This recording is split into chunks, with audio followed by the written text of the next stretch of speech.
सबसे पहले तो मैं आप लोगों से इस बात के लिए माफी मांगता हूं कि मेरे चुन के आने के बाद पीछे पीछे आपको भी पता होगा कि कोरोना भी चला आया था। 2 साल मेरे खासदारकी के कैसा निकले हैं, आप लोगों के कैसा निकले हैं, आप भी अच्छी तरह से जानते हैं। जो काम 2 साल पहले हो जाना चाहिए था वो 2 साल इस वजह से रुक गए कि खासदार निधि जो एक खासदार को मिलती है अपने चुनावी क्षेत्र के विकास कामों के लिए, तो वो 2 साल के लिए पूरी तरह से बंद कर दी गई थी। 1 रुपया भी नहीं दिया गया था खासदारों को। हमने मोदी जी से कहा था कि हम क्या करेंगे, हमारे लोगों के बीच में जाके क्या बोलेंगे, तो उन्होंने कहा से भाषण करके आ जाना। लेकिन अब दोबारा शुरू हुई है। मुझे मालूम है कि यहाँ के अम्बेलोड़ के हमारे सरपंच साहब ने मुझे कुछ निवेदन दिए हैं यहाँ के विकास कामों के ताल्लुक से। मुझे ये भी बताया गया है कि यहाँ पर 8वीं के बाद यहाँ पर शिक्षण की सुविधा नहीं है, उर्दू स्कूल नहीं है। ये सीओ के पास काम रुका है। मैं सिर्फ अम्बेलोड़ के बारे में नहीं कह रहा हूं, बल्कि मेरे चुनावी क्षेत्र के अंदर हर उस तालुके के अंदर या हर उस गांव के अंदर जहां पर उर्दू स्कूल है, लेकिन 6वीं 7वीं 8वीं तक ही स्कूल है और उसके बाद बच्चे स्कूल जाना छोड़ दे रहे क्योंकि उनके पास ये सुविधा नहीं है। खासतौर से बच्चियां आगे नहीं पढ़ पा रही है क्योंकि उनको ये सुविधा नहीं है। दूसरे गांव तक पहुंचने के लिए उनके परिवार वाले कभी रुका देते हैं, कभी इतना फासला होता है कि वो मुमकिन नहीं है। तो मैं अपने पूरे जिले के अंदर हमारी ये कोशिश है कि हम स्कूल को कैसे बेहतर बना सके। कई सारे जिला परिषद की स्कूल गांव के अंदर हमको ये देखने को मिला है कि बहुत बुरी हालत के अंदर है। आज भी जो छोटे छोटे बच्चे हैं वो टीन के शेड के नीचे एजुकेशन हासिल कर रहे हैं, तालीम हासिल कर रहे हैं। हम तमाम स्कूलों को बदलने का जिम्मा उठाए हैं और कई सारे स्कूल को हमने इंडस्ट्रीज के हवाले किए हैं कि एक एक स्कूल की जिम्मेदारी एक एक उद्योगों ने लेनी चाहिए। कई सारे टीचर्स, हेडमास्टर्स हमारे पास आते हैं और ये बताते हैं कि ये टीन का शेड है, बैठने के लिए हमारे पास टेबल कुर्सियां नहीं है। तो मेरी प्राथमिकता यही है कि हम बच्चों के लिए अच्छी शिक्षा की सुविधाएं हम पहुंचाए। अगर वक्त आया कि एक सड़क बनाना है या एक स्कूल बनाना है तो मैं वो सड़क नहीं बनाऊंगा, स्कूल बनाऊंगा। क्योंकि स्कूल अगर हम बनाएंगे तो हमारे बच्चों को अच्छी शिक्षा मिलेगी और इसी उसमें हम पूरी कोशिश कर रहे हैं। आंगनवाड़ी सेविकाओं के बारे में, नवीन आंगनवाड़ी जो खोलने के बारे में है, मैं आपको ये बता दूं कि पिछले 9 साल में ते मला मिळालेला आहे।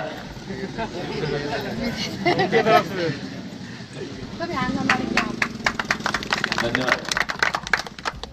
अंगणवाडीच्या बाबतीत जी आपली मागणी आहे, मागच्या 9 वर्षामध्ये एकही नवीन अंगणवाडी सुरू करण्यात आलेली नाही आहे। आता माझी जे चुनावी क्षेत्र आहे त्याच्यामध्ये 100 पेक्षा जास्त नवीन अंगणवाड्यासाठी जे प्रस्ताव आहे ते आम्ही येथून तयार करून राज्य सरकारला पाठवलेला आहे। राज्य सरकारकडून ते प्रस्ताव आता केंद्र सरकारकडे गेलेला आहे आणि खासदार असल्यामुळे मी आता केंद्र सरकारकडे त्याचा पाठपुरावा करणार आहे। कारण मलाही माहित आहे की अंगणवाड्याची नवीन अंगणवाड्याची खूप आवश्यकता आहे। 10 वर्षापूर्वी जे लोकसंख्या होती आणि आज त्याच्यामध्ये खूप फरक झालेला आहे। आणि दुसरं म्हणजे आपल्या जे अंगणवाडीची सेविकांचं जे पगाराच्या संदर्भात आपल्याला माहित असेल की मी लोकसभामध्ये याच्या बाबतीत भाषण केलं होतं आणि त्यांना सांगितलं होतं की अंगणवाडी सेविकांचं जे काम आहे ते खरोखर कौतुकास्पद आहे आणि त्यांच्यासाठी आपण नवीन वेतन श्रेणी तयार करण्याची गरज आहे। अंगणवाडी रंगरांगोटी पाहिजे, लाईट पाहिजे हे खूप छोटे छोटे मुद्दे आहे, पण तरी सुद्धा तुम्ही मला हे निवेदन दिलेले आहे. मी आज गंगापूरचा दौरा करत आहे.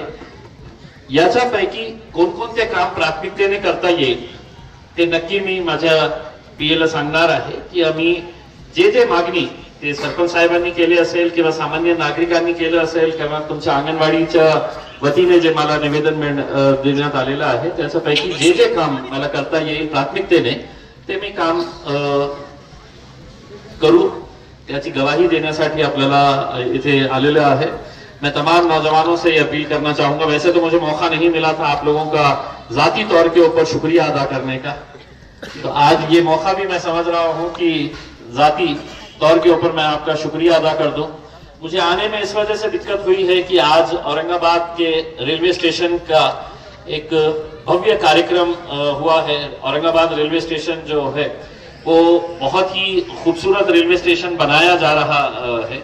उसका उद्घाटन कार्यक्रम, चूंकि केंद्रीय मंत्री वहां पर आने वाले थे उस उद्घाटन के लिए, तो इस वजह से ऐन वक्त के ऊपर मुझे वो कार्यक्रम ये करना पड़ा. हम औरंगाबाद से बहुत सारे ट्रेनें शुरू करने का, कई साल पुरानी औरंगाबाद में पिट लाइन की मांगनी थी कि एक मर्तबा किसी शहर को अगर रेलवे स्टेशन के ऊपर अगर पिट लाइन मिल जाती है तो बहुत सारे शहरों से हम ट्रेन का कनेक्शन जोड़ सकते हैं. आज ये पिट लाइन का उद्घाटन हुआ है. इसका काम जल्द से जल्द कंप्लीट होगा तो हम डायरेक्टली यहां से अहमदाबाद के लिए हो, यहां से कलकत्ता के लिए हो, यहां से लखनऊ के लिए हो, बहुत सारी ट्रेन हम शुरू कर सकते हैं. दुर्भाग्यवश मैंने आज अपने भाषण के अंदर ये कहा है कि मराठवाड़ा और औरंगाबाद को रेलवे के ताल्लुक से बहुत ही नाइंसाफी इसके साथ हुई है. तो भाजपा का एक मंत्री खड़े रहकर ये जवाब दे रहा है कि यहाँ रेलवे का विकास इसलिए नहीं हुआ कि मराठवाड़ा जो है वो निजामों के हाथ में था.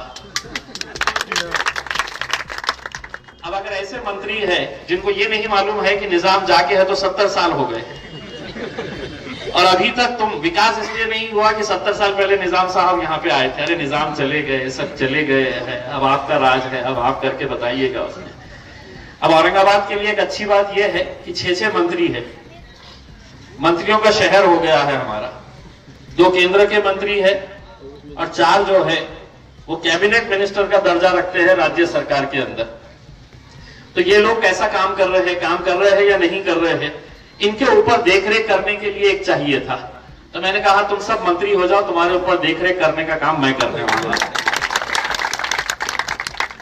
तो मैं आप लोगों को यकीन दिलाता हूं कि जितना काम, हमारी कोशिश यही थी कि एक मर्तबा औरंगाबाद महानगर पालिका का चुनाव अगर हो जाता तो हम वहां पर हमारी सत्ता बनाकर हमारे जितने भी कॉर्पोरेटर्स आते हैं, और इस बार महापौर भी हमारा ही बनने वाला है, तो हम वो सत्ता उनके हवाले करके मैं खुद पूरा वक्त ग्रामीण इलाकों के अंदर देना चाह रहा था, क्योंकि मुझे मालूम है कि ग्रामीण इलाके के अंदर बहुत काम करने की जरूरत है. और यहाँ के जो लोगों ने, विशेषकर मैं हमारे दलित समाज के भाइयों का तहे दिल से शुक्रिया अदा करना चाहता हूँ कि अगर इम्तियाज जलील आज खासदार बनकर वहां पर गया है दिल्ली में, तो उसमें बहुत बड़ा हाथ हमारे दलित भाइयों का भी है. तो मैं सरपंच साहब की तरफ से पूरे समाज का तहे दिल से शुक्रिया अदा करना चाहता हूँ और आप लोगों को यकीन दिलाता हूँ कि आने वाले वक्त के अंदर हम ज्यादा से ज्यादा वक्त जो है वो ग्रामीण इलाकों के अंदर देंगे. और जो भी काम है, देखिए किसी गांव के अंदर जाते हैं तो 10-10 लोगों की मांग अलग अलग आती है, लेकिन क्या काम प्राथमिकता से करना चाहिए करके, जैसा मुझे स्कूल के बारे में बताया गया है, मैं जैसे ही मतलब मौका मिलेगा मैं जिला परिषद सीईओ के साथ मीटिंग लगवा के यहाँ के स्कूल की जो मांगनी है कि उर्दू स्कूल के अंदर 8वीं के बाद सुविधा नहीं है, 9वीं और 10वीं का जो प्रस्ताव है, नहीं हम उसका करवा के देंगे. मैं इतने सबके सामने है तो जबान देकर जा रहा हूँ, हमको वो करवा के दूंगा. बहुत धन्यवाद. दुनिया की हर खबर देखने के लिए सस्ता मीडिया को सब्सक्राइब करो और साथ में बेल आइकन को दबाएं ताकि लेटेस्ट वीडियो सबसे पहले आप